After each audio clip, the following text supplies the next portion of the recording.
Endi üçüncü sual tamamlam. Mesela endi yuqorida azroq nima qildi? Bir hozirgi masalan bu Türkiye'ninki sharoitida ba'zi kulli dikan ishlar. Hem ba'zilarininki shundoq ayollarmi bor degan gaplarmi bo'ldi. Shunga asosan bu savol bir aniqlab ketsin deb nima qildik.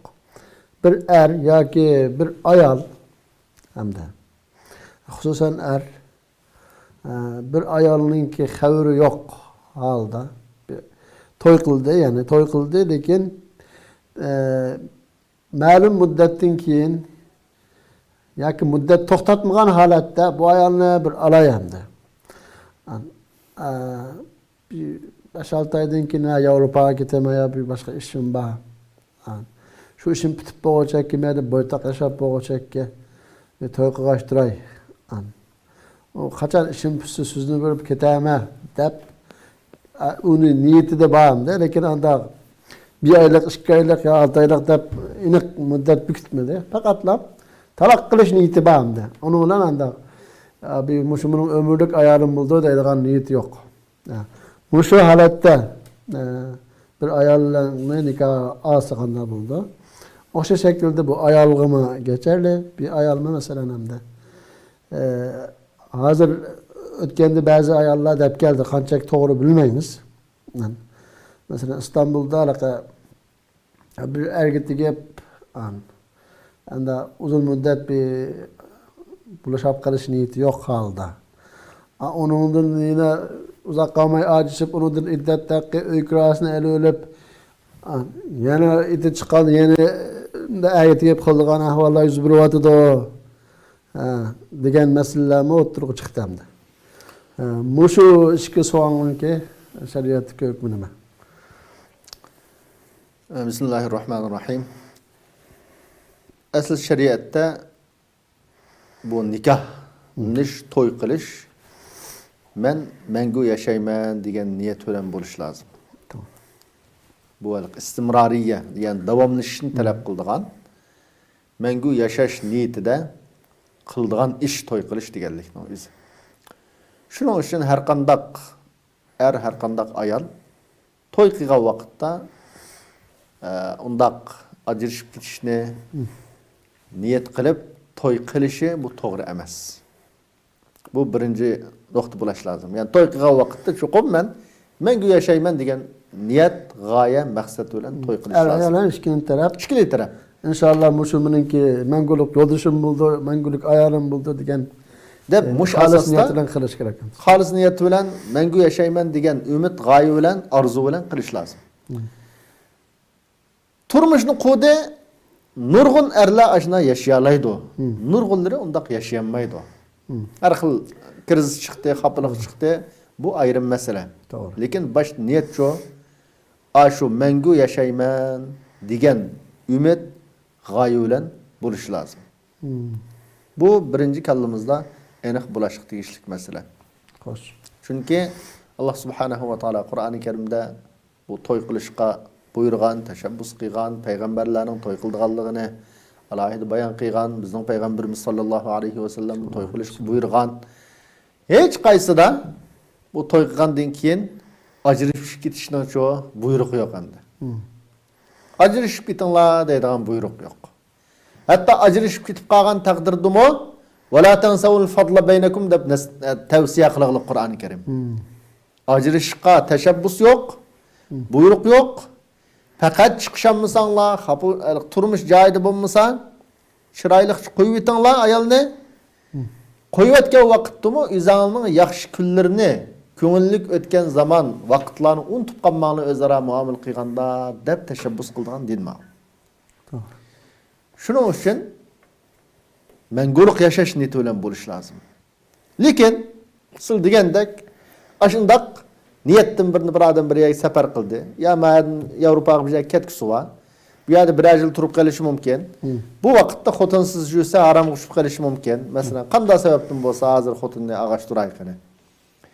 Keyin yoki elib ketmay qolsam qo'yib o'taman o'shada xetini beraman deb opdi yoki ayol kishi bo'lsa bir tegayama odamga xil yomon emas turdi ajrashib ketaman ajrashib ketsam to'yliqni oldi ekanman iddat haqqini oldi ekanman nurg'un tarafdan foyda bo'ldi ekan menga deb ayol bo'lsinmi yo'q yerdan sabab chiqarib ajrashishni niyat qilgan asosda To'y qilsa. to'y qilsa bu umumiy shar'iy tarafdan mushundaq to'yni qilib yashagan turmush bu zina bo'lamdi yoki halol axutun bo'lamdi desa bu halol axutun bo'ladi. Ya'ni buning hukmi ravrus shar'iy tarafdan chunki buni nikoh ba shar'iy to'yni banasidan hammasi bor bu. Niyatni chunki Alloh biladi uni. Shu odam o'zi biladi, boshqalar bilmaydi. Unda bo'lgandan keyin mayli er bo'lsin, ayol bo'lsin, Herkes için nikah sabit. nikah sabit. Yani nikahninki to'g'ri ekanligida hech qanday shak yo'q. Chunki nikohda bulashiq tegishlik hamma narsa oldim taqdim deyish bor, ikki taraf ittifoqlashgan, mahri to'yliq bor, valisi bo'lsa, valining roziligi bor. Hamma to'yda bulashiq tegishlik hamma narsa bor. Unda bo'lgandan keyin bu diyonat tarafdan, mayli qado tarafdan-chu bular xotun. Çünkü niyetini Allah biladi, biz bilmaymiz. Bular xotun, yani xotun deganlik bular biz uylab ketib qolsa, yani biz meros oladi. Masalan, yani talaq qilib ketib qolsa, buning iddat haqqini berdi. Masalan, shu hamma normal shariatda ahkamı kirdi yani. Normal xotunning ahkamı kirdi, balasi bo'lsa, shuningning balasi bu xotunlik masalasining halolligida hech qanday shak yo'q. Yani halol xotun bular. Shundaq niyat bilan bo'lsa-mu. Lekin nima ishni qilgan bo'ldi desa, harom ishni qilgan bo'ldi. Yana bir tarafdan. Qaysi tarafdan harom ishni qilgan bo'ldi desa, qarshi tarafni aldash. Er olsun yoki ayol olsun, agar aniq desa, qarshi taraf mumkin tegmasligi mumkin ayol kishi bo'lsa. Men hamda menga aytish niyatim yo'q xanim sizlar bilan bir 5-6 oy birga yashaylik deb shunday qilyapman desa, bunun da çoğum köpünç arette ayol kishi tegmaydi. Yoki er kishi bo'lsa, unda 3-4 oy tutup ajrashib ketgan xotin ne? Ermu ammaydi. Unda bo'lgandan keyin buningda aldash va qarshi taraf ne? Ve shundaqla yolg'onchilik bor endi. Yolg'onchilik bor. Shuning uchun bu odam bu ishni qilganligi uchun aşında talaq qilish niyati bilan xotinni olganligi uchun harom bir ishni qilgan bo'ldi. Aldash bo'lganlikdan. Aldash men g'ashshana falaysa minna degan payg'ambarimiz sollallohu alayhi vasallam. Aldıqallar bizning ishimizdan, ya'ni bizning ummatimizning ishidan emas deb ogohlantirgan yolg'onchilik, aldash, goldash va qarshi tarafga zulm qilish bor. Bularning hammasi shu harom ish. Muş haram işini qilgan bo'ladi, buningga eg'ir gunohkor bo'ladi. Va haram jinoyatni qilganligi uchun nikahsiz to'g'ri bo'ladi, lekin matrafdan matrafdan cho desa, bu gunohkor bo'ladi hamda. Shunga haliqi bu mutaga o'xshamaydi tabiiy holda. Mashialning qilgan muta deb vaqtliq to'y qilish masalasiga buning o'xshamaydi. Chunki u aniq shu nikoh qilgan vaqtda sharti bor endi. Shialning shu nimasi bo'yicha muta degan manchilik $1000 berdimi mesela 2 oy xotin qilma deb oladi. 2 oy muddat tutgan vaqtda bu o'zligidan bu talaq qilmisichi ajrashib ketadi bular. Shuning uchun niyat talaq qilish niyati bilan qilingan bu to'ydicho desa, bunda ahvol yo'q. Bu odam unda deyishmaydi u gapni. O'tirib qo'ymaydi, shartlashmaydi.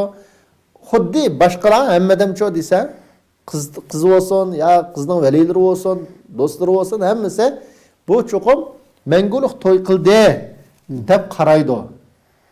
O niyatni bir kishi bilgan olmagandan keyin ishidikini. Shuning uchun bu mutaga o'xshamaydi. Buning to'y natijaga qarta bu to'g'ri bir to'y hamda. Ya'ni şu normal xotinlar o'tirisida qanday huquq, mas'uliyat, majburiyat bo'lsa, bular o'tirisida shu bor. Lekin bu xato ish qilgan bo'lamdi, to'g'ri ish qilgan bo'lamdi, bundan niyat bilan xotnalash desa, yoki agitigish desa, harom ishni, xato ishni qilgan bo'ldi. Shuning bunda qilmasligi lozim. Har qanday vaqtda chuqum bu to'y mangolu yashayman degan niyat bilan bo'lishi lozim. yo'shirib, o'zining niyatini yo'shirib, talaq qilish niyati bilan xotin elishning o'zi harom. Bu xato. Bir odam ashuna ag'am bo'lsa, mana xotini demdoq ya bu harom ish qilyapti demdoq desa, yakkaga vaqt shu desa, qilib qo'ygan bo'lsa bu odam, qilib qo'ygan odamga qarta, bu odam gunohiga tavba qilish lozim. Agar keyin nima qilsam. Ya keyin bo'lsa-mu, gunohiga tavba qilish lozim, o'zining xato ishni qilganligi, lekin xotin bilan mangu yashab ketsa, taloq qilmay bo'laverdi. Umumiy xotinlik haq huquq ishkilesininki bizsida xotinlik haq huquq bo'ladi.